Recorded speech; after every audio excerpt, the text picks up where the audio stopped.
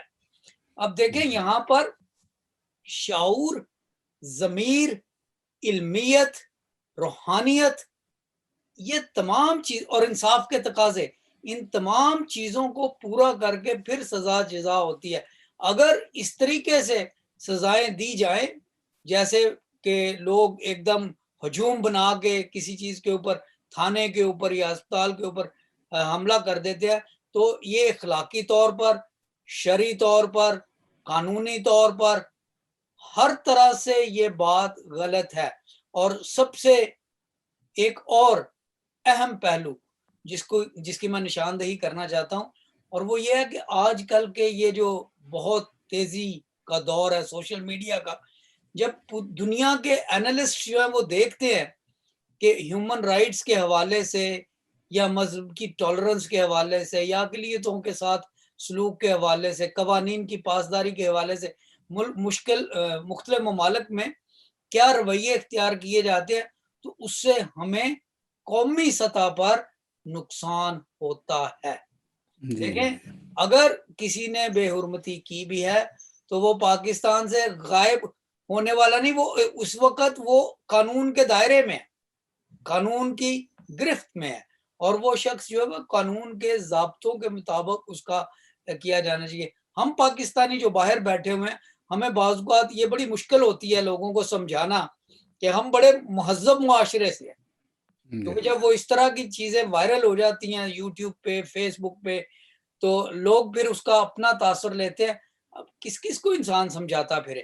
تو یہاں پہ دونوں طرف میں کہنا چاہتا ہوں، پہلی بات تو یہ ہے کہ خاص طور پہ میں اپنے مذہب کی بات کرتا ہوں، مسیحیت ایسا مذہب ہے جہاں پہ اپنے دشمنوں سے پیار کرنا سکھایا جاتا ہے۔ مقدس ہستیوں سے یا پیغمبروں سے یا ان سے نفرت کیسے سکھائی جا سکتی ہے؟ اور دوسری بات یہ ہے کہ یہ رویہ پاکستان کے بین الاقوامی امیج کے لیے صحیح نہیں ہے۔ بالکل بالکل، یہ ایک اور بھی بات ہے ڈاکٹر صاحب اور ناظرین، اور جو دوسرے بھی دیکھنے والے ہیں غیر مسیحی، تو ہم نے کبھی آج تک یہ نہیں کہا کہ 295 ختم کرو، لیکن ہم کیا کہتے ہیں کہ اس کے غلط استعمال کو روکا جائے، کسی کو ہاتھ میں لینے کا، اس قانون کو ہاتھ میں لینے کا جو ہے وہ اختیار نہ ہو، اس طرح پراپوگنڈا کرنا، کہنا یہ ہو گیا وہ ہو گیا، اس کی اجازت ہرگز نہیں ہونی چاہیے۔ اور ساری دنیا کو پتہ ہے، سب پاکستان اس وقت کس اس میں سٹیج میں جا رہا ہے، اور خدا نہ کرے کہ بلیک میں چلا جائے، لیکن میں یہ دیکھ رہا تھا کہ وہ ملک جو کہ انتہائی احساس ملکوں میں، ان میں پاکستان بھی ہے۔ تو ہم اگر اس طرح کے کام شروع کریں گے تو پھر جو ہے ہم کیسے نکل پائیں گے؟ لیکن میں ایک ڈاکٹر صاحب یہاں بات کروں گا، جب سب کو پتا ہے کہ جو ہے وہ ہم اگر اس طرح کے کوئی عمل کریں گے تو ہماری کیا سزا ہوگی، وہ کیسے اپنی موت کو چیلنج کر سکتا ہے؟ یا جیسے کہتے ہیں کہ آپ بیل مجھے مار، یہ ہرگز نہیں ہے، یہ کچھ سوچنے کی ضرورت ہے۔ جب قوانین ہیں تو قانون جو انصاف ہے اس کے تقاضوں کو پورا کرنا چاہیے۔ جی ہم آگے بڑھے کہ ڈاکٹر صاحب آپ کچھ کہنا چاہیں تو؟ جی فائنل بات میں صرف وہ آپ کی بات جی کو تھوڑا سا آگے بڑھا کے کہنا یہ چاہ رہا تھا کہ ہوں بعض اوقات ہم جذبہ ایمانی کو دکھانے کے لیے اس کا ایک ایسا جیسے کہ شوکیس کرنے کے لیے کہ ہمیں اپنے مذہب کی، ہمارے اپنے دین کی بڑی غیرت ہے، ہم کوئی ایسا موقع تلاش کر لیتے ہیں یا بنا لیتے ہیں، لیکن ہمیں ہمیشہ یاد رکھنا چاہیے کہ خدائے قادر جو دلوں کے راز جانتا ہے، جو ہماری نیتوں کو سمجھتا ہے، وہ سب دیکھ رہا ہے۔ اور اگر ہم خدا کو یا اللہ تعالیٰ کو اس طرح سے خوش کرنے کی کوشش کر رہے ہیں کہ اس کی دوسری مخلوق کو بے جا مصائب میں ڈالا جائے تو پھر ہمیں یہ سمجھ لینا چاہیے کہ وہ ہستی ہمارے ان چالاکیوں میں آنے والی نہیں ہے. وہ دلوں کے راز جانتا ہے, وہ ہماری سوچوں کو, ہماری سوچوں کے پیچھے چھپی ہوئی نیتوں کو بھی سمجھتا ہے. لہٰذا اس کو حاضر ناظر جان کے ہمیں سب کو جینے کا حق دینا چاہیے. جی صاحب. جی میں ایک بات اور بھی کہتا جاؤں کہ جب یہ اس کا آغاز ہوا تھا 295 کا, 295 بھی آلریڈی 295 تھی, لیکن جب اس کو سی میں کیا کہ اس کا تھا کہ اسٹینڈ ٹو ڈیتھ, تو اس وقت بشپ جان جوزف نے یہ کہا تھا کہ یہ شک جو ہے وہ بہت غلط استعمال ہوگی, اس کو روکا جائے اور اس کو عرصہ دیکھ لو. یہ ضروری نہیں کہ صرف اس سے متاثر کرسچن بھی ہو رہے ہیں, مسلم بھی بڑے متاثر ہو رہے ہیں, بہت ہو رہا ہے. اس کو جو ہے خدا را اس کے اوپر سوچ بچار کی جائے اور پھر جو اس پہ عمل درآمد کیا جائے تاکہ اس طرح کا روکا جو منفی پراپوگنڈے ہوتے ہیں یا خوف و ہراس پھیلایا جاتا ہے یا بہت سارے ایسے اس میں نقصان ہو جاتے ہیں. تو ہم ناظرین اپنی اصل آج کے موضوع کی طرف بڑھتے ہیں. آج ہمارا موضوع تھا کہ رسم و رواج بائبل مقدس کے آئینہ میں. تو ہم دیکھتے ہیں سب سے ڈاکٹر صاحب میں آپ سے یہ پوچھوں گا کہ مسیحوں نے بائبل مقدس کے مطابق جو رسمات ہیں, رسم و رواج ہیں, اس کو اپنانے کی بجائے بہت سارے علاقائی جو رسم و رواج ہیں ان کو کیوں اپنا لیا؟ کیا مسیحیت میں کوئی زیادہ ہی گنجائش ہے کہ وہ جدھر جاتے ہیں یا کسی کو بھی رسم و رواج کو اپنا لیتے ہیں؟ دیکھیے, سب سے پہلی بات سیمسن صاحب جو میں آپ کے اس چینل کے توسط سے لوگوں کو بتانا چاہتا ہوں, دنیا کو باور کرانا چاہتا ہوں کہ میں کوئی پادری یا ریورنڈ یا بائبل کا اسکالر نہیں ہوں. میں تاریخ کا اور بائبل مقدس کے مقدس صحائف کا طالب علم. لہٰذا میں جو بات کہوں گا وہ تاریخ کے آئینے میں اور صحائف مقدس کی تعلیمات کے آئینے میں درست ہوگی. میں یہاں پہ کسی کو ڈیفینڈ کرنے یا کسی کے اوپر فتویٰ جاری کرنے کے لیے نہیں بیٹھا. آپ نے ابھی جو بات فرمائی ہے, جو سوال اٹھایا ہے کہ کیا مسیحیت میں اتنی لچک ہے کہ وہ اس میں جون سا مرضی آپ رسوم و رواج جو ہے وہ ڈال دیں, تو میں آغاز اس بات سے کرنا چاہتا ہوں کہ کرسچینٹی, مسیحیت, یہ صرف ایک مذہب کا نام نہیں, یہ ایک تہذیب کا نام ہے. Christianity is name of a civilization. مسیحیت ایک تہذیب ہے, اور تہذیب بھی وہ تہذیب کہ دنیا کی تاریخ میں ایسی تہذیب نہیں آئی. یہ وہ تہذیب ہے جس نے سمندر کی گہرائیوں میں جا کر گہری سے گہری جگہ پر اپنے انسانوں کو پہنچایا اور چاند پر انسان کو اتارا. اور بائبل مقدس کی تلاوت چاند پر کی گئی 1968 میں, اور اس کے بعد 1969 میں وہاں پہ شاعر بانی دی گئی بائبل مقدس. تو میں صرف آپ کی اس بات کا جواب, اور آج بھی چاند پر ایک سلیب لگی ہوئی ہے, یا اپولو 11 والے لوگ جو گئے تھے, نیل آرمسٹرانگ وغیرہ, انہوں نے وہاں پہ سلیب نصب کی ہوئی ہے, وہ آج تک موجود ہے یوٹیوب پہ اور ہر جگہ پہ اس کی تصویریں. میں بات جو کہنے لگا ہوں وہ یہ ہے کہ مسیحیت ایک مکمل تہذیب ہے. اس میں یہ ضرورت نہیں ہے کہ ہم باہر سے رسوم و رواج لائیں. مسئلہ یہ ہے کہ ہم نے بائبل مقدس کی رسومات کو اور رواجوں کو سمجھنے کی بجائے آسانی اس بات میں سمجھی کہ بالی ووڈ کی فلم دیکھ لے کہ وہ شادی کیسے کرتے ہیں اور شادی ویسے کرتی. بالکل بالکل ایسا ہی ہے. مجھے یاد ہے بڑی اچھی طرح سے کہ ہمارے وہاں پہ سیالکوٹ میں ایک